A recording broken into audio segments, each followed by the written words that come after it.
kita melakukan kebaikan itu kalau dalam kaidah fikih disebut al yakin la yazalu bisyak. Banyak kebaikan yang kebenarannya itu 100%. Tidak punya efek samping ke pihak lain, ke kelompok lain, ke komunitas lain. Itu tadi misalnya Anda makan dan itu murah sekali, hanya butuh satu piring. Setiap punyaan kamu muji Allah, setiap minum kamu muji Allah. Itu redaksinya Rasulullah SAW disebut Allah sangat ridho ketika seorang hamba makan, kemudian dia memuji Allah. Atau minum, kemudian dia memuji Allah. Logikanya gampang, negara seperti ini yang kamu harapkan bentuknya kayak apa, mertua, ipar, komunitas, tetangga. Itu nyata terjadi, itu kan belum pasti. Sementara yang mesti terjadi adalah kamu butuh makan, kalau tidak mati. Butuh minum, kalau tidak mati. Butuh bumi yang nyaman ditempati, kalau tidak kita juga mati. Sebab itu Allah kalau menyebut nikmatnya itu hal-hal yang keseharian. Alladzi at'amahum min ju'. Allah itu siapa? Allah itu yang menciptakan kamu bisa makan. Tidak berlebihan, Allah itu yang menciptakan kondisi sosial itu ideal. Zaman Nabi itu ya ada orang munafik. Orang-orang pilihan Allah itu juga diuji orang sekelilingnya yang macam-macam. Semua diuji sesuai konteks zaman dan waktu. Nah, tapi ada ibadah-ibadah yang selalu disarankan Nabi. Sampai Nabi itu pernah ditanya, ayul islami khairun ya Rasulullah, Islam terbaik itu gimana? Jawaban Nabi itu unik. It'amut to'am, Islam terbaik itu ya makan-makan, yang santai-santai. Ketika Allah menyebut beberapa kebaikan, falak tahamal aqobah, wa ma adrokan apa? Mal aqobah. Terusannya apa? Fakku rokobah. Terusannya apa? Au it'amun fi yaumin di masubaya. Atau acara makan-makan itu juga Islam. Kenapa? Ya bayangkan kalau tidak ada makanan, kita mati kan? Kondisi sosial tidak ideal itu Anda masih gak apa-apa. Tapi kalau Anda tidak makan, Anda tidak minum, kamu punya istri cerewet masih bisa hidup, punya mertua cerewet masih bisa hidup. Tapi kalau tidak makan bisa mati. Berarti penting mana istri sama makan? Penting mana? Makan. Semoga istri Anda dengar, nanti kamu disuruh makan tapi pulang deh. Itu kalau dibahasakan makan masih memahami. Penting mana nasi satu piring dengan istri. Nggak ada nasi mati, nggak ada istri belum mati. Penting mana? Gak berani jawab kan? Ternyata Anda ada garang kan di depan istri. Jadi saya mohonlah, mungkin Mas Sufyan Sauri tadi yang bisa bantulah. Teman-teman tuh ngaji yang keseharian saja. Karena kita nyari ridho Allah itu berdasar firman Allah. Dan firman Allah itu menyebut keseharian tuh riang, gampang. Itu tadi misalnya wa min ayatihi manamukum billaili wan nahar. Termasuk ayat-ayat Allah itu kamu tidur. Maka dulu itu ada guyonan, ada tokoh Mu'tazilah, kelompok dalam Islam yang berpikir manusia itu bisa menentukan ikhtiarnya sendiri. Karena saya bisa duduk, ingin berdiri, berdiri. Karena kelompok ini nggak terima kalau semua kehendak Allah, nanti bagaimana kalau semua kehendak Allah kok ada hisab ya, ada sanksi. Lucunya itu dia akhirnya, ini cerita ya, mencintai seorang perempuan, cantik sekali. Dan itu dia menjadi ahli sunnah itu oleh hal-hal yang sepele. Karena istrinya cantik, ya namanya suami istri itu hubungan intim. Terus ditanya, Mas, masih ingin lagi? Masih. Silahkan diulang lagi. Wah ya tidak bisa. Katanya manusia bisa menentukan yang diinginkan. Itu tobat itu. Itu nggak bisa ditobatkan Mas Sufyan Ats-Tsauri. Orang cantik yang mudah nobatkan orang itu orang cantik. Segampang itu.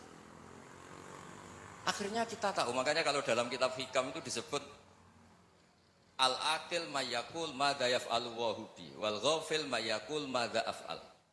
Orang yang punya akal karena sadar ini wilayah Allah, semua milik Tuhan. Itu dia tiap hari berpikir, besok Allah akan melakukan apa terhadap dunia ini. Kamu merencanakan suatu mau plesir ternyata gempa. Mau wisata ke Rusia ternyata perang. Kamu tidak pernah tahu apa yang akan terjadi besok. Wa ma tadri nafsum madza taksibu ghadan. Tapi anda semua kita ini sering punya jadwal permanen. Makanya saya kalau diundang siapa saja, bisa netek. Yang jelas Gus ini acara penting.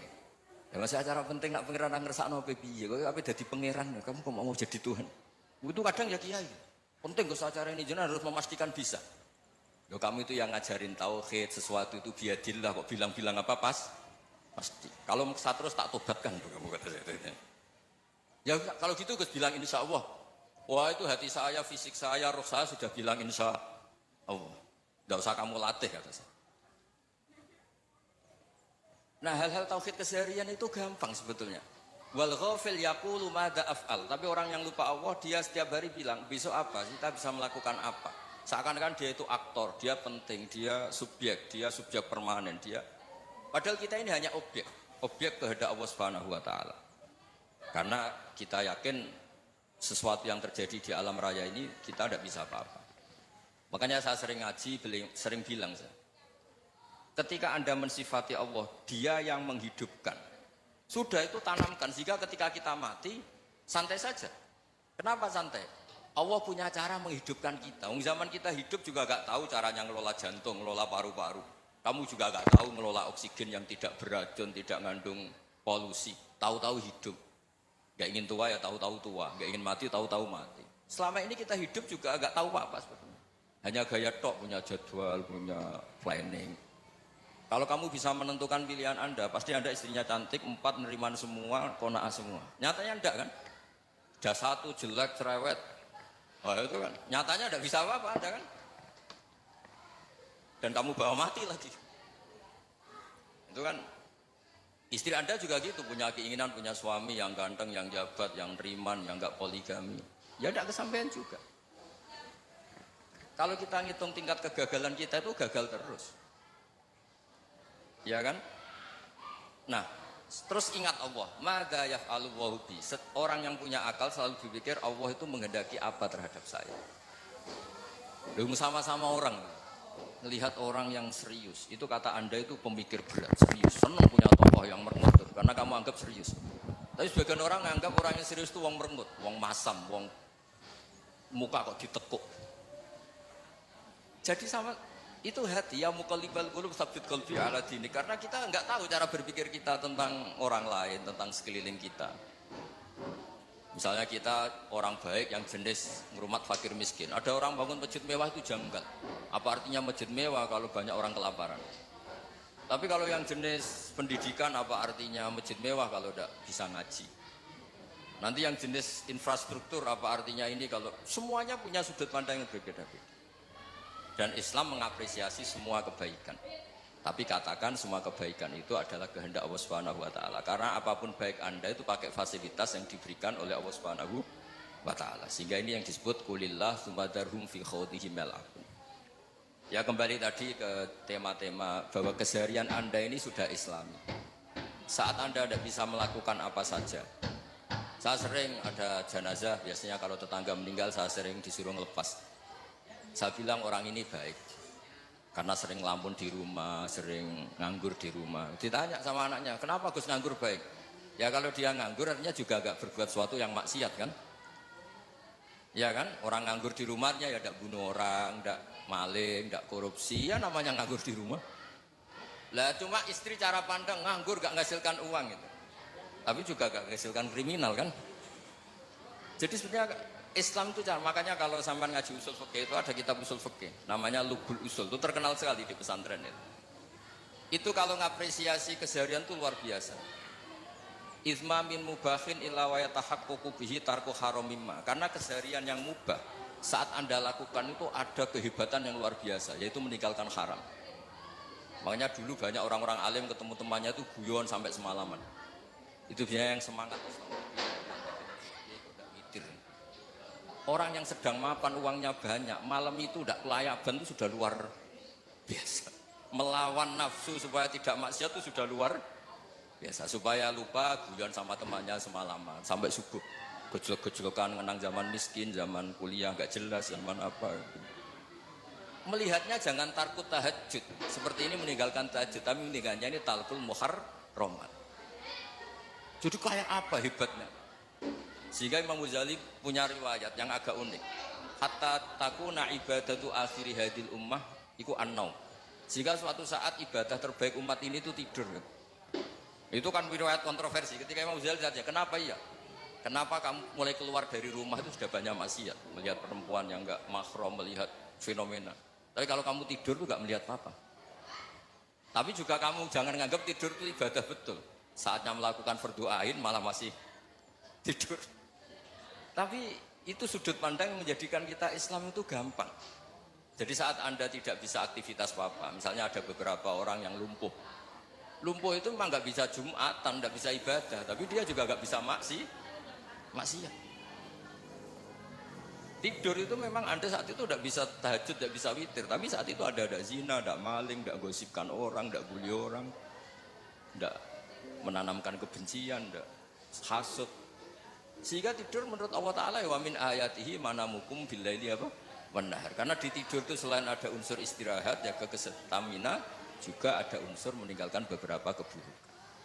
Nah saya mohon ibadah yang keseharian ini kita jaga. Supaya kita semua baca ayat itu fasih. Fasih itu tertanam di hati. Allah itu siapa?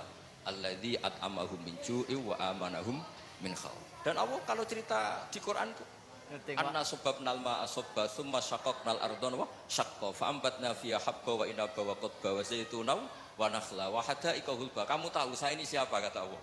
Saya ini adalah Tuhan yang menurunkan air. Kemudian ada tanaman banyak. Habba wa inaba wa qadba, ada zaitun, ada tin, kalau orang Jawa mungkin ada tela, ada padi, ada mangga, ada pisang. Sudah. Wa inaba wa zaituna wa nakhla wa hada'iqa hulba, ada perkebunan yang lebat. Tujuannya apa? Mata Allah, silahkan kamu pakai, kamu nikmati. Tapi karena kadang kita ini punya ide-ide besar. Tadi untuk syukur saja nunggu punya istri riman, rumah baik, tetangga baik, komunitas baik, semuanya baik baru syukur. Lama-lama nanti ada di surga, syukurnya nunggu surga paling kelas A. Itu sudah ada yang menghuni Rasulullah, kamu nggak boleh di situ. Masa untuk syukur saja? Repotnya Masya Allah. Jadi mohonlah Quran yang kalau Anda hafalkan juz sama itu kan ada ayat-ayat yang kayak tadi. Ya, fal yang juril insanu ila ta'am. Coba lihat apa yang kamu makan itu, dari mana? Dan untuk mempertahankan hidup kamu keseharian. Jadi jangan kira ibadah itu harus membentuk komunitas yang versi Anda. Ibadah itu harus hal yang mulu-mulu. Kesehariannya Anda alami. Loh ini saya tidak bikin-bikin. Saya ngaji bukan karena berdasar pesanan. Itu ayat yang saya baca kan betul ada ayatnya kan. Fal yang juril insanu ila ta'ami. Anna subbabnal ma'a subba thumma syaqqaqnal arda syaqqa fa ambasna fiha habba wa inaba wa qadba wa zaituna wa nakhla wa hada'iqa ghulba. Terusannya apa? Mata'al lakum, silakan kamu nikmati. Mata itu silakan kamu nikmati. Ya kayak sampean dikasih hidangan ya makan. Ya sudah makan. Habis makan ya minum. Habis itu ngantuk ya tidur. Ya sudah normal-normal saja. Kayak apa indahnya Islam. Tapi Anda mencari Islam yang gimana lagi? Nah itu yang diajarkan guru-guru kita, diajarkan sanad kita sampai Wali Songo, sampai Rasulullah SAW. Bahwa pada akhirnya ada jihad, ada perang. Itu dulu memang perang, bukan membunuh, beda. Dulu kita dijajah Belanda ya perang, dan itu normal karena kita dijajah. Jadi ketika orang lain ingin baik sama kita, wa in ahadum minal musyrikin nastajaruka ya fajirhu hatta yasma'a kalam Allah. Kalau mereka ingin baik ya kita baik. Makanya ada istilah musta'man, mu'ahad. Kalau mereka ingin damai, berdampingan dengan kemajmukan ya itu yang lebih baik. Karena memang Islam menghormati proses perdamaian. Wa in janahu lis salmi ya fajnah lah.